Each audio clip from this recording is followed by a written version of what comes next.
नमस्कार, TV 27 news के इस खास कार्यक्रम मुद्दे की बात में आपका स्वागत है। मैं हूं आलोक द्विवेदी।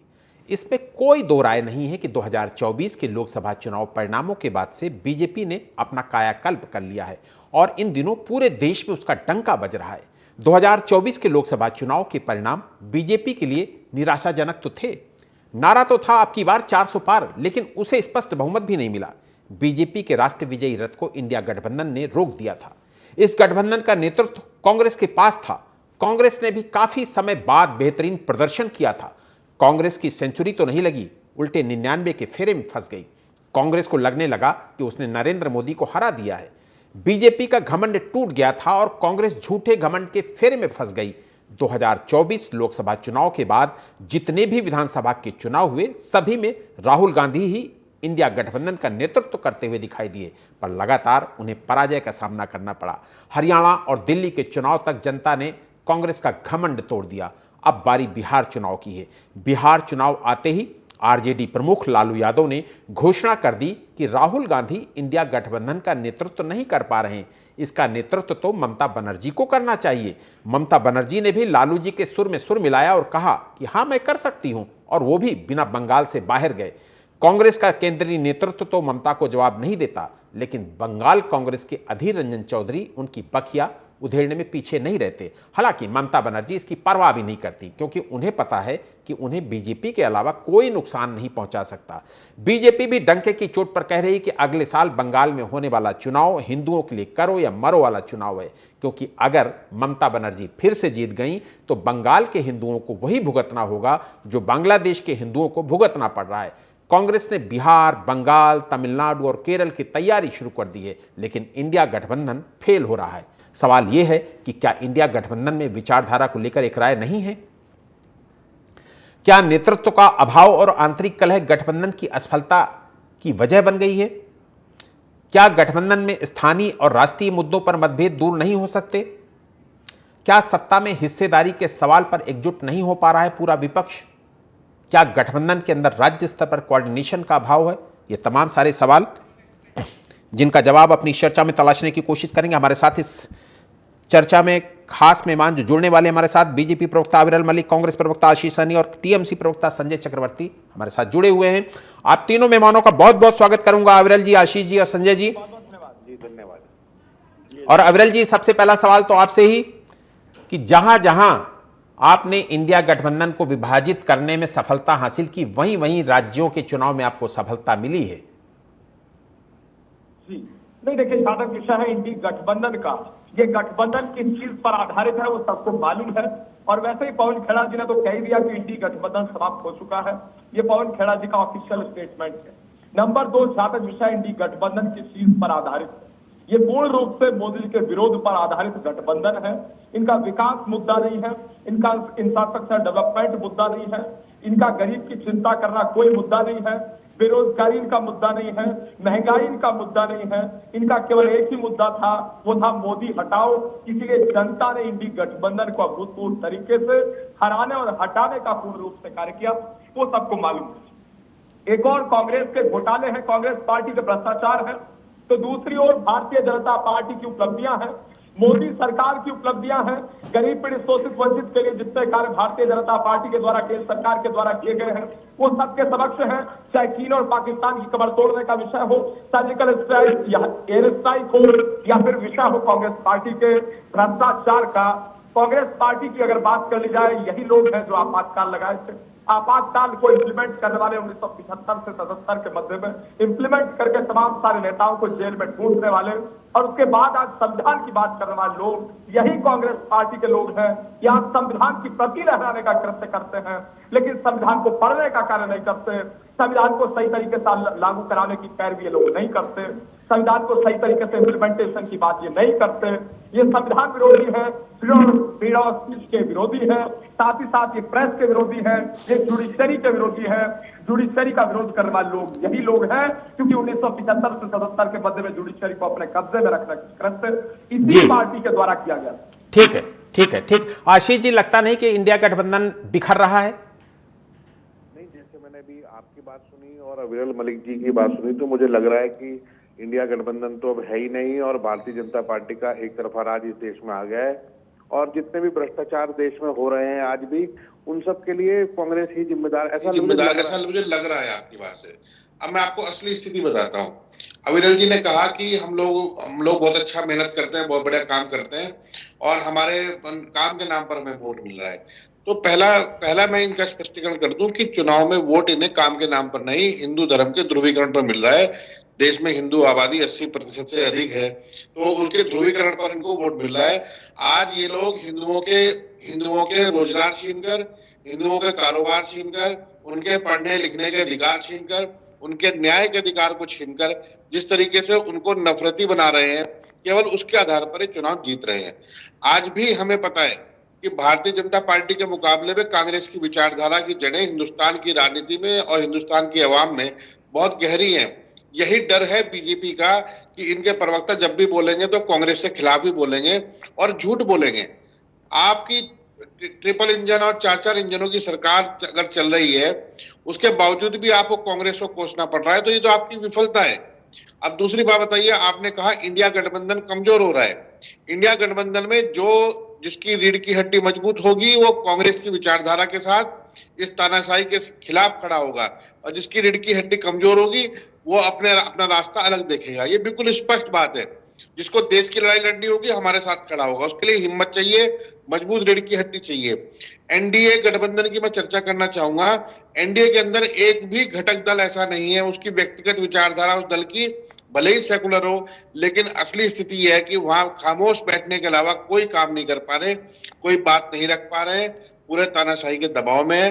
प्रधानमंत्री ने जिस तरीके से, अभी मैं एक ताजा उदाहरण दूंगा कि तमाम देश में तमाम मुद्दों पर आग लगी हुई है, लेकिन वो अनंत अंबानी के रिजॉर्ट में, जहां वो एक अवैध रूप से एक जू को चला रहे हैं, तो वहां पर घूमने में और फोटो खींचने में ज्यादा व्यस्त हैं। तो सच्चाई यह है कि आज भी राहुल गांधी के पिछले 10 दिन की एक्टिविटी देख लीजिए, या पिछले 1 महीने की, या जितना भी आप चाहें, और नरेंद्र मोदी जी की देख लीजिए, उन्हें देश की कोई चिंता नहीं है। बहुमत के अहंकार पर सवार होकर भारतीय जनता पार्टी जिस तरीके से हिंदुस्तान की आवाम को कुचलने में लगी है, ये चीज अगर हमें दिखाई दे रही है तो जिस दिन जिनकी रीढ़ की हड्डी मजबूत होगी दिखाई देंगे। दूसरी बात मैं ये कहूंगा कि कांग्रेस के विचारधारा के मुकाबले में भारतीय जनता पार्टी की विचारधारा बांझ साबित हुई है, देश को नया नेतृत्व देने में सक्षम नहीं है। आज ये जिस व्यक्ति को मुख्यमंत्री बनाते हैं, अगले दिन उतार के खड़ा कर देते हैं, यानी वो अपने क्षेत्र का नेता नहीं बन पा रहा। जब तक वो इनका दरबारी है, हाथ जोड़कर इनके सामने खड़ा होगा, तब तक वो मुख्यमंत्री है, मंत्री है और कुछ भी पदों पर है, और हल्का सा झटका लगा देंगे, हटा देंगे। और आज भी भाजपा को जरूरत पड़ती है तो नेताओं की तो दूसरी पार्टियों से लेकर आते हैं। ये तो पश्चिम बंगाल की बात कर रहे हैं ना, तो बताइए ना कि पश्चिम बंगाल सरकार में जिन नेताओं पर आपने आरोप लगाया, उनको अपनी पार्टी में क्यों ले लिया? अगर आप किसी लायक होते तो आप उन कहते आप भ्रष्टाचारी हैं और दूसरी पार्टी को लोग, हमें आपकी जरूरत नहीं है, हमें अविरल मलिक जैसे नेताओं पर भरोसा है, हम इनको लाएंगे। लेकिन ये तो सिर्फ यहाँ पर झूठ बोलने में लगे रहेंगे, और जो सत्ता की मलाई है वो भ्रष्टाचारी, चाहे वो किसी भी दल से निकल कर आए हो, क्योंकि और सभी राजनीतिक दल में भ्रष्टाचारियों को निकाल दिया जाता है। इनकी पार्टी में ठीक है। आशीष जी आपके पास आऊंगा। संजय जी से भी एक सवाल ले लेता हूं। संजय जी, ममता दीदी इंडिया गठबंधन की लीडरशिप करना चाहती हैं और उनके समर्थन में बहुत सारे विपक्षी नेताओं ने बयान भी दिए हैं। क्या ममता दीदी को कांग्रेस का नेतृत्व स्वीकार नहीं है, इसलिए वो इंडिया गठबंधन की लीडरशिप करना चाहती हैं, या कुछ और भी बात है? क्योंकि दोनों प्रवक्ता का जवाब देना है, अब आपके सवाल का भी जवाब देना है। तो पहले तो मैं भाजपा के नेता का जवाब दे दूं। इन्होंने भ्रष्टाचार, इन्होंने बेरोजगारी और ये सारी चीजें इन्होंने बड़ी से समस्याओं को उठाया। और पहली बात तो इन्होंने भ्रष्टाचार कितना कम किया ये बता दे, बेरोजगारी कितनी कम की ये बता दे। सारे जितने बड़े बड़े भ्रष्टाचारियों जिन पर भ्रष्टाचार का इल्जाम लगा, मोदी जी ने खुद लगाया और उनको अपने पार्टी में शामिल कर लिया। दूसरी बात यह है कि आज ये जो है सिर्फ भ्रष्टाचारी कांग्रेसियों के सहारे ही इनके जो है आज सांसद 240 है। 121 सांसद कांग्रेसी हैं, याद रखिएगा, 121 कांग्रेसी सांसद है कांग्रेसी। दूसरी बात, चुनाव आयोग जो है इनके सपोर्ट, सबसे बड़ा साथी इनका चुनाव आयोग बना हुआ है। राजीव कुमार जी ने किस तरीके से शाम को 6 बजे के बाद जो है वोट प्रतिशत बढ़ाने का काम किया, ये दुनिया ने देखा। और डोनाल्ड ट्रंप, प्रधानमंत्री जी बिना बुलाए डोनाल्ड ट्रंप के पास गए थे और डोनाल्ड ट्रंप ने पूरी तरीके से इनका जो है बर्खिया उखाड़ दी, जो कि सबक सिखाने की बात थी। तो उन्होंने बता दिया कि वोट प्रतिशत बढ़ाने के लिए जो $21 बिलियन जो है जो इन्होंने दिया था उसका क्या किया। वो यही किया, शाम को 6 बजे के बाद वोट प्रतिशत बढ़ाने का काम किया, जिसकी वजह से चुनाव जनता से इनसे कोई मतलब नहीं है, ये आपको जनता को सोचती नहीं है। रही बात है पश्चिम बंगाल में, अभी आपको पता होगा पश्चिम बंगाल में 25,000 वोट पकड़े गए हैं जो डबल वोट थे, जो बाहर से आए हुए लोगों का 25,000 वोट पकड़े गए हैं। इसी तरीके से इन लोगों ने दिल्ली का चुनाव जीता, हरियाणा का चुनाव जीता, महाराष्ट्र का चुनाव जीता। ये चुनाव अब फेक वोटों से जीतते हैं, ये अब अपने दम पे चुनाव जीत ही नहीं सकते। इन्होंने एक नया फॉर्मूला निकाल दिया है चुनाव जीतने का, तो वो साथ में चुनाव आयोग को मिलाते हैं। इसीलिए चीफ जस्टिस ऑफ इंडिया उनको जो है चुनाव आयोग को सिलेक्शन करने में उनको हटा दिया गया। ये सिर्फ और सिर्फ एक तरीके से तानाशाही, जो इमरजेंसी वाली बात होता है, इन्होंने मीडिया पे कब्जा किया, इन्होंने सब हर जगह पे, हर जुडिशियली पे कब्जा कर रखा है, हर जगह पे कब्जा करके ये सिर्फ और सिर्फ एक काम कर रहे हैं, हर जो लोकतंत्र के अगेंस्ट उस पर आवाज उठाएगा समर्थन में उनको दबा दो, किसी तरीके से उसको दबाने का काम कर रहे हैं। अब आते हैं कि कांग्रेस की बात आती है। नो डाउट राहुल गांधी बहुत अच्छे नेता है, मैं अभी भी मानता हूं कि राहुल गांधी अच्छे नेता है, लेकिन अच्छा नेता और अच्छा नेतृत्व दोनों में फर्क होता है। तो नेतृत्व की जो क्षमता है उस पर प्रश्न चिन्ह है। प्रश्न चिन्ह इसलिए है क्योंकि कांग्रेस के अंदर जो स्वयंभू नेता है, दिल्ली के चुनाव कांग्रेस जीत सकती थी, कांग्रेस और आप पार्टी अगर मिलकर के लड़ती तो वो जीत सकती थी, सेम हरियाणा में भी जीत सकती थी। लेकिन क्या है कि अपने जो प्रादेशिक स्तर के जो नेता है उन नेताओं को ये संभाल नहीं पा रहे, उनके वो जो बोलते हैं उसको सुनते हैं, ये नहीं सुनना चाहिए इनको। जो है ये बीजेपी का जो फॉर्मूला नहीं है, उस फॉर्मूले पे काम करना चाहिए, क्योंकि बीजेपी अपने लोकल स्तर के नेताओं में बिल्कुल नहीं सुनती। वो केंद्रीय नेतृत्व जो बोल देता है जी हजूर करते रहते हैं। तो यही बात हम लोग देखिएगा, इंडिया गठबंधन का जो पहला रैली होने वाला था वो मध्य प्रदेश में होने वाला था, भोपाल में होने वाला था, लेकिन इन्होंने सुनवाई किसकी की? कमलनाथ जी की सुन ली। हुआ क्या? अपने पैरों में कुल्हाड़ी मार ली। सेम वही सचिन पायलट और अशोक गहलोत की ये घटना को सुलझा नहीं पाए, वो राजस्थान हार गए, मध्य प्रदेश हार गए।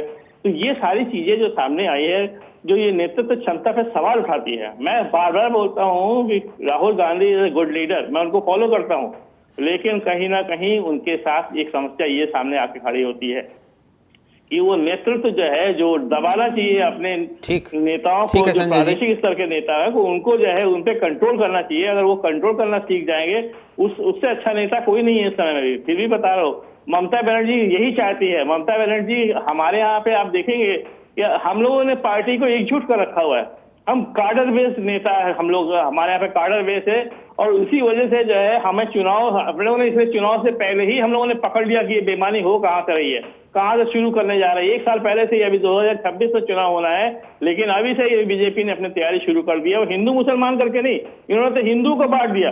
ये कहते हैं हिंदू, एक मोदीवादी हिंदू हो गया, एक सनातनी हिंदू हो गया, और नहीं होगा तो अपने संगम में आपने देख ही लिया होगा, एक तरफ वीआईपी नहा रहे, एक तरफ 5 किलो राशन वाले नहा रहे थे। तो इन्होंने हिंदुओं को बांटा, बटोगे तो कटोगे वाले जो बात किया था, इन्होंने हिंदुओं को ही बांट दिया। मुसलमान तो इसको छोड़ दीजिए, मुसलमान तो शांत बैठ गया, संजय जी इन्होंने हिंदू बांट दिया। ठीक संजय जी, आपके पास आऊंगा। अविरल जी, जहां जहां भी एक कहते हैं ना, लोकतंत्र में एक मजबूत विपक्ष की हमेशा परिकल्पना की जाती है, लेकिन आपके ऊपर, बीजेपी के ऊपर हमेशा ये आरोप लगा है कि आप मजबूत विपक्ष कभी चाहते ही नहीं हैं, इसलिए जब जब विपक्ष मजबूत होने की स्थिति में आता है आप जोड़ तोड़ करके विपक्ष को खंडित कर देते हैं। जी नहीं, देखिए, तो इनके कर्म है, जो इनके कुकर्म है, उनके तहत ये एक प्रकार समाप्त हो रहे हैं, वो सब लोग देख रहे हैं। और जहां तक विषय है भारतीय जनता पार्टी का, हमारे द्वारा गरीब की चिंता की गई है, इसलिए गरीब भारतीय जनता पार्टी को पसंद करने का कार्य करता है, भारतीय जनता पार्टी को वोट देने का कार्य करता है। और जिस प्रकार से संजय जी कह रहे थे हिंदू मुस्लिम की बात, तो हम तो हिंदू मुस्लिम सिख ईसाई जैन बौद्ध पार्सी सबको इक्वली ट्रीट करते हैं। As per the constitution of India हम देश चलाने का कार्य करते हैं, संविधान के आधार पर हम देश चलाते हैं, संविधान को अपना आइडियल मानने का हम कार्य करते हैं। बाबा साहब डॉक्टर भीमराव अंबेडकर जी को भारतीय जनता पार्टी का प्रत्येक कार्यकर्ता, प्रत्येक पदाधिकारी, प्रत्येक नेता, प्रत्येक सांसद, विधायक, मंत्री, मुख्यमंत्री, प्रधानमंत्री जी, सब लोग बाबा साहब डॉक्टर भीमराव अंबेडकर जी को अपना मार्गदर्शक मानते हैं। अपना प्रेरणा स्रोत मानते हैं, अपना आदर्श मानते हैं। और भारतीय जनता पार्टी ही वो पार्टी है जिस पार्टी के द्वारा जनधन योजना चलाई गई, जिस पार्टी के द्वारा गांधी जी के सपने को पूर्ण करने का कार्य किया गया, स्वच्छता अभियान को चलाकर। देखिए, गांधी जी के दो सपने थे, एक सपना हमने पूरा कर दिया स्वच्छता अभियान को चलाकर, दूसरा सपना मैं समझता हूं राहुल जी पूरा करेंगे। वो सपना ये था कि कांग्रेस पार्टी को भंग करना। आजादी के पश्चात, और मैं समझता हूं राहुल जी के हाथों से निश्चित रूप से कांग्रेस पार्टी भंग हो जाएगी, ये बिल्कुल स्पष्ट है। और जहां तक विषय है विकास कार्यों का, भारतीय जनता पार्टी विकास पर चर्चा करती है, लेकिन Congress party divide and rule की पॉलिटिक्स करने का कार्य करती है। ये हिंदू मुस्लिम करने का कार्य करते हैं, ये अंग्रेजों की नीति को इंप्लीमेंट करने का प्रयास करते हैं। दूसरी ओर जहां तक विषय भारतीय जनता पार्टी का, भारतीय जनता पार्टी ने जनधन खाते खुलवाए, वहीं कांग्रेस पार्टी की सरकार इस देश में रही और दो इकोनॉमिक्स मौजूद रहे, पी चिदम्बरम जी, डॉक्टर मनमोहन सिंह जी। और वो लंबे लंबे भाषण तो कांग्रेस पार्टी का प्रत्येक कार्यकर्ता दे देगा इकोनॉमी के विषय पर, लेकिन ये इकोनॉमी की, अच्छी इकोनॉमी की परिकल्पना जो कर रहे थे, संजय जी मैं आपको ये बताना चाहूंगा, ये अच्छी इकोनॉमी की परिकल्पना करते हैं बिना जनधन खातों के, बिना बैंक अकाउंट्स के। जब जनता के बैंकों में खाते नहीं होंगे, आप कौन सा लंबा लंबा ज्ञान दे रहे थे अच्छी इकोनॉमी पर, हमें भी तो बताइए। जनधन योजना, ठीक है अविरल भाई, ठीक है अविरल भाई, आपके पास आऊंगा। संजय जी आपकी बात का कुछ जवाब देना चाह रहे हैं। संजय जी बहुत संक्षिप्त में जवाब दे दीजिएगा। पहली बात तो जनधन अकाउंट का इन्होंने खोला, मैं मानता हूँ जनधन अकाउंट खोला, तो जनधन अकाउंट खोलने के बाद जो है, आज जो है जिसका लोएस्ट बैलेंस होता है वो ये उसमें जो है बैंक पैसा काट रही है। तो लोएस्ट बैलेंस तो अंबानी का नहीं होगा, अडानी का नहीं होगा, लोएस्ट तो किसी गरीब का होगा। तो आप गरीब का पैसा ही मार रहे हो। आपने जनधन अकाउंट इसलिए खुलवाया था कि गरीब के लोएस्ट अकाउंट रहेगा, आप उससे पैसा काट लेंगे। आपने इसीलिए खुलवाया था। आप विपक्ष को दबाने की कोशिश करो, ये आपने दिल्ली में देख लिया। दिल्ली में आप जो है, आप पार्टी को संविधान के अंदर से बचने नहीं दे रहे, आप वो दिख गया। आप कह रहे हैं आप संविधान को मानते हैं, भीमराव अम्बेडकर की फोटो जो है आप दिल्ली विधानसभा के अंदर से आप हटाते हैं। आपने वो काम किया, आप अम्बेडकर को मानते नहीं, आप सिर्फ वहाँ पे अम्बेडकर की फोटो हटा दी गई, शहीद भगत सिंह की फोटो हटा दी गई, वहाँ पे मोदी जी की फोटो लगा दी गई। गांधी को मानते हैं तो बताइए गोडसे को मानते हैं कि नहीं मानते हैं? अगर गांधी को मानते हैं तो बताइए गोडसे को मानते हैं कि नहीं मानते हैं? गोडसे को मानते हैं कि नहीं मानते? कहिए गोडसे मुर्दाबाद, कहिए गोडसे मुर्दाबाद, कहिए गोडसे मुर्दाबाद कह सकते हैं आप कह सकते हैं गोडसे मुर्दाबाद, आप बता सकते हैं गोडसे मुर्दाबाद। अगर आप गांधी को मानते हैं तो गोडसे मुर्दाबाद बोलिए, हम बोलते हैं गोडसे मुर्दाबाद, बोलिए गोडसे मुर्दाबाद, बोलिए ना गोडसे मुर्दाबाद। अगर गांधी को मानते हैं, गांधी के विचारों को अमल करते हैं तो गोडसे मुर्दाबाद बोलिए। ठीक है संजय जी, अविरल जी आपके पास आऊंगा। आशीष सैनी जी से भी एक सवाल ले लेता हूं। आशीष सैनी जी, आज ऐसी क्या परिस्थिति आई?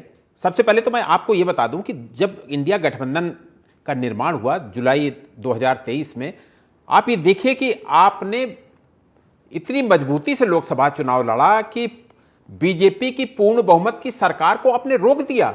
गठबंधन की सरकार उनको बनानी पड़ी, एनडीए की सरकार बनानी पड़ी। लेकिन जैसे ही आप बिखरे, वैसे ही आप हरियाणा हारे, आप महाराष्ट्र हारे, आप दिल्ली जैसे स्थान पर भी आपका खाता नहीं खुला। आपको समझना चाहिए कि विपक्षी एकजुटता कितनी जरूरी है, लेकिन ना कांग्रेस झुकने को तैयार है, ना आपके सहयोगी दल झुकने को तैयार हैं। देखिए, मैं आपके सुझाव के लिए आपका धन्यवाद भी दूंगा और आपके ऑब्जर्वेशन एक हद तक बिल्कुल ठीक है और मैं उस पर अपनी सहमति भी देता हूं। एक मजबूत विपक्ष देने के लिए, एक मजबूत गठबंधन देने की जिम्मेदारी एक सबसे बड़े दल की है और सभी दलों की जो उसमें शामिल है। हमने एक बात कही कि जो लोग इस तानाशाही सरकार के खिलाफ खड़े हैं वो निश्चित रूप से गठबंधन के साथ होंगे।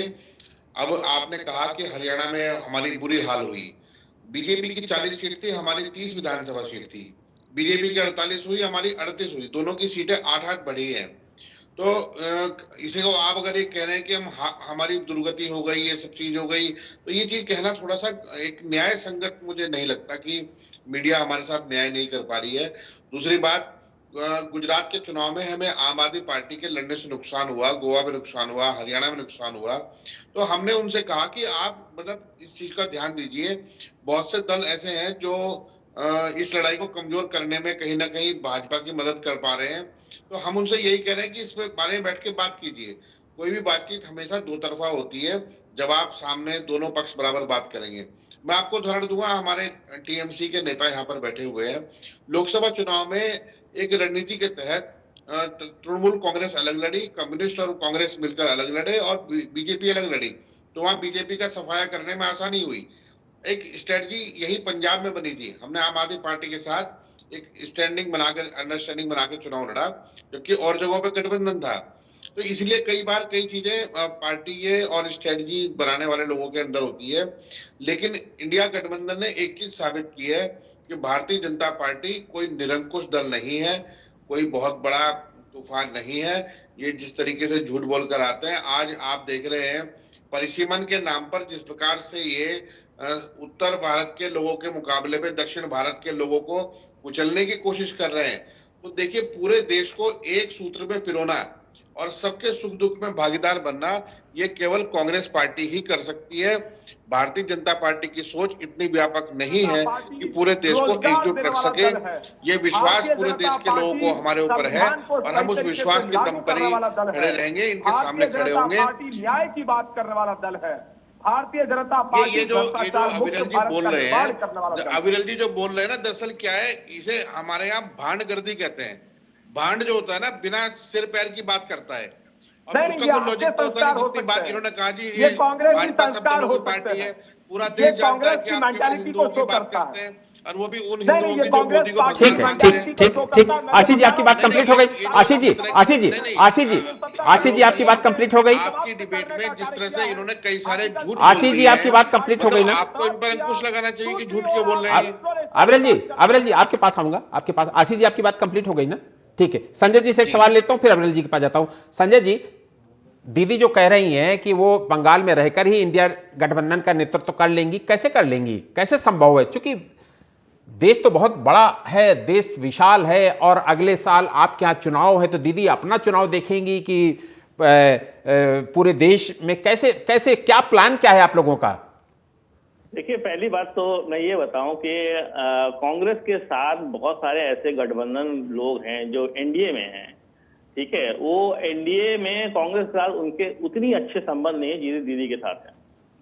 दीदी अगर जो है नेतृत्व अगर करती हैं, तो ये बात तो 100% श्योर है कि एनडीए गठबंधन जो है ये टिकेगा नहीं, सरकार इनकी गिरेगी। क्योंकि तुरंत जो जितने भी हमारे साथ जो नीतीश कुमार हो या बहुत सारे और भी लोग हैं जो उनके साथ चले गए थे, कांग्रेस की वजह से चले गए थे, तो वो वापस हमारे साथ आएंगे और एक इनकी मोदी सरकार ये गिरेगी, इसी साल गिरेगी। ये भी मैं आपको बता दे रहा हूँ, आप नोट कर लीजिए। 2025 ये सरकार ये का आखिरी टर्म है, इसको इस साल गिरना ही गिरना है, हर तरीके से गिरना है। वो बिहार चुनाव के बाद आप देख लीजिएगा ये गिरेगी। क्योंकि ये अपने जो कहावत है ना, ये पंजा मारने से काम नहीं आएगा। अगर बाई चांस जो है किसी तरीके से नीतीश कुमार जी ने कोई स्टेप उठाया, तो ये उनके सांसदों को तोड़ने का कोशिश करेगी, और जहां सांसद तोड़ने की कोशिश करेगी उसी समय ये सरकार निश्चित रूप से गिरेगी। क्योंकि एनडीए के बाकी दल तुरंत समझ जाएंगे कि हम आज नीतीश कुमार की बारी आई है, कल हम लोग की बारी भी आ सकती है। तो ये सारी चीजें सामने आपको दिख रहा है। ये आप ठीक संजय जी, संविधान को मानते हैं तो सिर्फ इतना बता दीजिए, रेखा गुप्ता ने जो है संसद भवन से, विधानसभा भवन से भीमराव अम्बेडकर की फोटो क्यों हटाई? आप इसका जवाब नहीं दे सकते। आप गांधीवादी को मानते हैं तो बताइए कि आप विदेश से मुर्दाबाद। ठीक है, ठीक संजय जी, अविरल जी, ठीक है, हम लोग अपने ही विषय पर रहते हैं। अविरल जी, संजय जी का एक ऑब्जर्वेशन है, आपने सुन लिया। उनका ये कहना है कि बिहार चुनाव के बाद कोई बड़ा फेरबदल होगा, और जैसा वो कह रहे हैं आपने सुन लिया है, उसका भी जवाब आप दे दीजिए। जी नहीं, देखिए, जहां तक विषय है बिहार चुनाव का, बिहार में निश्चित रूप से हमारी सरकार आ रही है, एनडीए निश्चित रूप से जीत रहा है, इंडी गठबंधन समाप्त हो रहा है। वो सबने देखा है कि आरजेडी कौन सी पार्टी है, आरजेडी और कांग्रेस किस प्रकार के लोग हैं। आरजेडी और कांग्रेस के लोग, कांग्रेस पार्टी ने 60 साल इस देश को लूटने का कार्य किया, तो वहीं जहां तक विषय आरजेडी का, राष्ट्रीय जनता दल का, लालू परिवार का, लालू जी का, और एक परिवार वो पार्टी चलाता है, एक परिवार के आधार पर चलने वाली वो पार्टी है। ये भ्रष्टाचारी लोग हैं, जातिवादी लोग हैं, परिवारवादी लोग हैं, वो सबको मालूम है। खैर, लेकिन जहां तक विषय आरजेडी का, वो परिवार का दर्द, सुनिए पहले सुनिए, ये चारा घोटाले वाले लोग हैं, ये चारा घोटाले वाले लोग, आप ही मिलाते हो 70,000 करोड़ के घोटाले, 25 लीडर ऐसे थे जो घोटाले वाले थे, उसमें से 23 लीडर को आपने 3 सीट दे दी। आपके साथ मेरे 25 ठीक है, लीडर जो है, बड़े-बड़े लीडर, ठीक है। जिनको अविरल भाई हमें वक्त इतने की इजाजत देता है। आपका शुक्रिया करूंगा। संजय जी आपका भी बहुत बहुत शुक्रिया करूंगा। आशीष जी आपका भी बहुत बहुत शुक्रिया करूंगा। नेतृत्व के मुद्दे पर भी इंडिया गठबंधन में एकजुटता की कमी साफ दिखाई दे रही है। लालू यादव और ममता बनर्जी अलग अलग राग अलाप रहे हैं, तो यूपी में समाजवादी पार्टी के प्रमुख अखिलेश यादव अलग धुन बजा रहे हैं। दरअसल अखिलेश यादव चाहते हैं कि इंडिया गठबंधन का नेतृत्व उन्हें मिलना चाहिए, क्योंकि लोकसभा में उनके पास कांग्रेस के बाद सबसे ज्यादा 37 सांसद हैं। आपको याद होगा कि इंडिया गठबंधन का संयोजक नहीं बनाए जाने के कारण ही नीतीश कुमार ने गठबंधन छोड़ दिया था और बीजेपी के साथ हाथ मिला लिया था। वैसे हम आपको पहले ही बता चुके हैं कि एक सर्वे के मुताबिक देश की जनता कांग्रेस को मुख्य विपक्षी दल के रूप में देखना चाहती है। मुद्दे की बात में आज इतना ही। देश दुनिया की बड़ी खबरों के लिए आप देखते रहिए TV 27 न्यूज़। नमस्कार।